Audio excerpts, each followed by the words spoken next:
we're gonna talk about three books that I said three books that changed my life forever. Now these books, actually, I remember I was starting to be awoken from spiritual awakening, right? And I was searching for answers about the law of attraction. You might heard of it. And what happened is, I thought it was unreal, I thought it was crazy, but a lot of people heard the law of attraction. Now, I was researching the law of attraction and I came up with The Power of the Subconscious Mind, but it was on PDF, so I downloaded it and I read it, and then I downloaded Think and Grow Rich. But the thing is about Think and Grow Rich is I didn't understand it. First time I read it on PDF, I didn't understand what the heck it is. I bought the Think and Grow Rich, the paperback. It was really colorful. I put it on the shelf. I don't even know what to do with it. And I wanted to buy The Power of the Subconscious Mind because I read it. I was like, holy crap, we have that power. And I remember I went shopping. It was an old clothes store, hand-me-down store or something, second-hand, whatever. Anyway, we went there and I bought. I was like, you know what? I'm gonna buy a couple of books. I'm gonna check, and there you go. I attracted the law of attraction, the subconscious mind, the power of the subconscious, and it was the original copy. And what happened is I gave it to this guy, but he wanted. I was like, okay, you can keep it. So I spent 3 years researching and studying how the subconscious mind works. And Think and Grow Rich was study of, I think, not over 500 wealthy men that Napoleon Hill studied. Now, it was Andrew Carnegie that gave him this, not mission, but I guess you could work, right? That he distilled, he had another book, it's really huge, it's called The Law of Success. And this one, I believe, is much better. Bob Proctor read this a lot. Now, speaking of which, I would like to say that there's another book that changed my life. That would be Alan Watts, where I read his book on PDF too. It's called The Taboo Against Knowing Who You Really Are, something like that. I might chop it up. But it's about, like, we as humans, or as society, we've been dumbed down by school, teachers. Well, actually, teachers themselves and your peers or adults. They don't really know about the spiritual side of nature. They don't understand how their mind, subconscious mind, work. That you can change and influence the universe to what you really want. And it's not always believable, because at first, if you think about it, if I come and it's like, hey, you can change your life by using the power of the mind, and which would you say, hey, that's impossible. That mindset right there, you're stuck. That's right. Your whole life you've been stuck. Now you're stuck forever. You're not gonna move out that mindset unless you change the lens which you see the world with. Unless you change your perception. What they say if you change your thinking, you change your life, or you change your world. When you change the way you see things, when you change the way you see things, the thing that you see changes. It's basically your perception. Your perception is the lens which perceive your world to be as if it's like a reflection, if you will. It's a mirror. Your world is a mirror of a reflection of your lenses. What you believe, your idea about you, people, and your world. This is the notion that the Think and Grow Rich is not just about riches. I mean, it's not just about monetary or money. It's about how riches can be anything that you want. And it's all about the mind. And the subconscious mind is about the mind. The power of the subconscious mind. It's all about, well, I think it's the power of but anyway, it's about the mind. Now, if you think of it if you will, that you probably see the movie The Secret, right? And it's not enough just to think positively. You can think positively all you want, but you won't get the result that you want unless you couple with belief. Believe in something higher of yourself. Now, a lot of people believe in a lot of things, but here's the thing.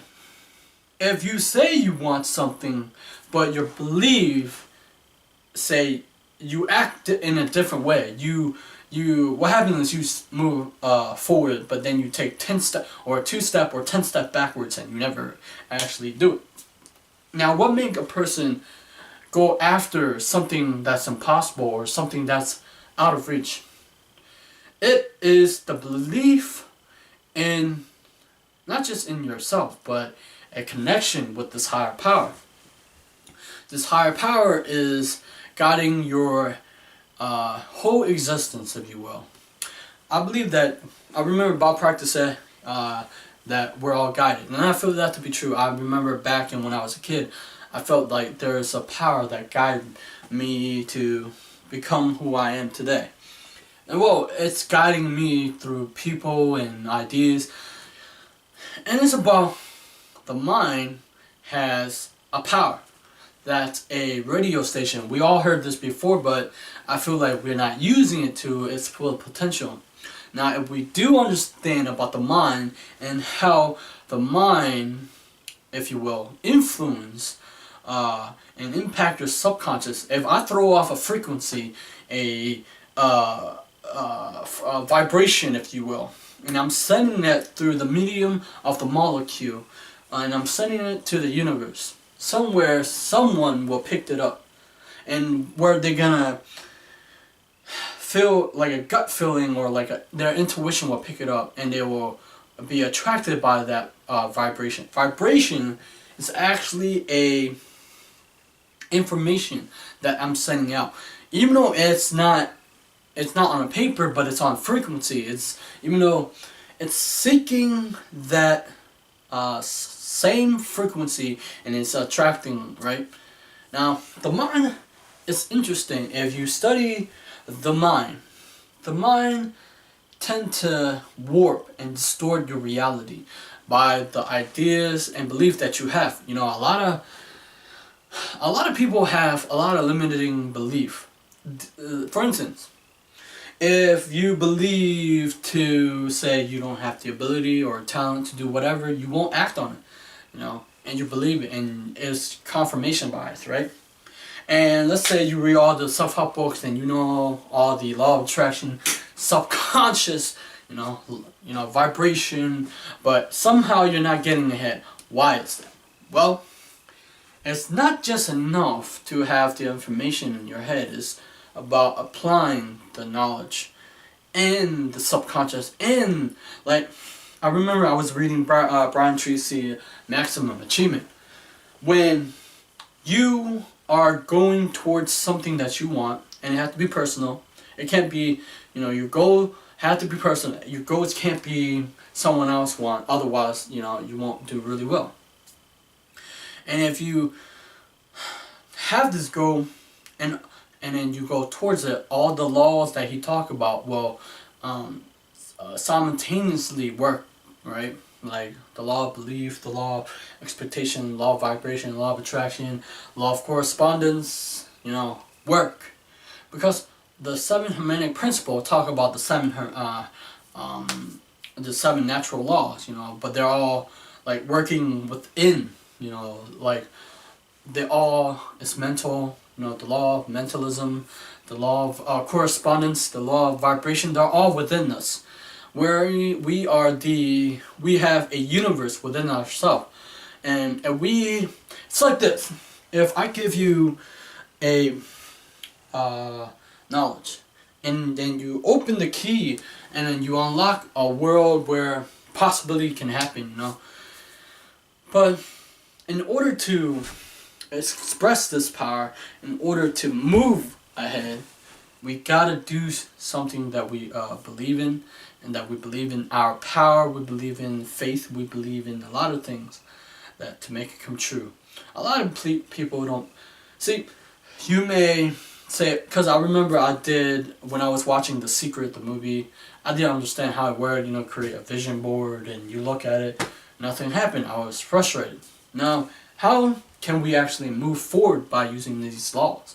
Well, first, you have to believe it first in order to see it. Most people get it backward. They say, I gotta see it in order so I'll believe it. That's a lot of people. That's in the physical manifestation in the world that we live in today. But in order to create your reality, you have to believe it first in your mind, right? The mental realm. First believe it in faith and believe it that will happen. And as you believe to be happening so true and you persistently keep holding that vision one day will become the truth. And that's why when you set a goal that's too low, you may manifest it or you may not. You may hit it, you may accomplish it, but you won't actually be happy. Now, there's 3 people that changed my life. That was Les Brown. He changed the way I view about people that I surround myself with. The people that I surround myself with aren't going anywhere. They're just existing. They hang with negative people. They talk negative stuff all the time, and I was attracting negative people into my life. So my frequency, my vibration started to change. I wanted new people. I wanted new people who would think like I do. And after that, I forgot, but there's a lot of people that changed my life. But there's 3 people. I'll just put Bob Proctor and Earl Nightingale. Bob Proctor changed the way how I saw myself. How I remember I was watching his program, You Were Born Rich, and he was talking about how the human brain, you can build new brain cells. And matter of fact, you can build new brain cells, right? And Earl Nightingale, his program, The Strangest Secret, I listen to that all the time. I stopped listening to it for a while now, but it changed the way how it motivated me. Les Brown and Bob Proctor was listening to it, and Earl Nightingale was a student of Napoleon Hill. So it's incredible. And Bob Proctor was a student of Earl Nightingale, and he was working for Earl Nightingale. And what was his name? What was it? Lloyd Conan or something. But anyway, so how can we take the book that we read and change our life? Now, your life can change immediately, just like that, or your life can change, not dramatically, but it can change over time. Now, what these books is, a lot of people read these books, but they don't try it. I'd rather you read it, and then you pick up ideas, and then you start playing around with it and see if it works. It's about experimenting. It's about playing around. See, I remember, a lot of adults are, I'm an adult, but I don't feel like them. I don't view adults like how they should. They stop having fun. They see the world half empty instead of the world half full. They stop enjoying what life have to offer. Now, you don't have to be like that. That's not a fun way to live life. It's okay for a while, but anyway. So that's it. 3 books that changed my life. So what is your book that changed your life? It can be any book that changed your life. Comment down below. I would like to know what books do you read. Any book that I have not known yet, please recommend me down the comment section below. And subscribe to my channel, like my video, and share this video. That's it. I'll see you next time.